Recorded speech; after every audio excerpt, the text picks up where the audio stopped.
Біздің ата-аналарымыз не істеді? Математикадан нашар баға алдың деп математикадан қосымша курсқа қатыстырды. Мектепте және жалпы өмірде әрдайым осылай біздің әлсіз тұсымызды түзеуге, күшейтуге күш салды. Ешкім бізден сұрамады, саған не ұнайды, қолыңнан не келеді деп. Міне жас балаға нені ұнатып істейсің деп сұрасаңыз, ол өмірін өзгерте алады. Баламен санасу керек, одан сұрау керек.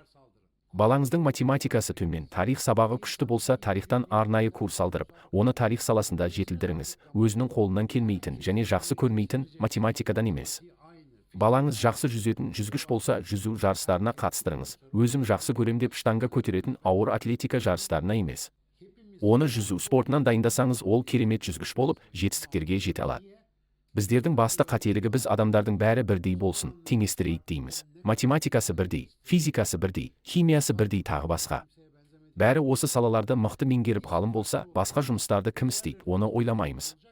Адамдардың түр-түсінен бастап, саусақ іздеріне дейін бөлек болғаны секілді қабілеттері де бөлек. Әу баста солай жаратылған. Өзгеше болғанымыз үшін бәріміз бір-бірімізді толықтырып отырамыз. Соның арқасында бірігіп біз бүкіл мәселелерімізді шеше аламыз. Бәріміз бірдей болсақ, онда түк шеше алмай қалар едік. Міне өміріміз сонысымен қызық, мәнді, мағыналы егерде түсіне білсе. Жалпы халықтың осы ортақ түсінігі өкінішке орай бізді құртып жатыр. Жас ұрпаққа содан дұрыс бағыт бере алмай келеміз.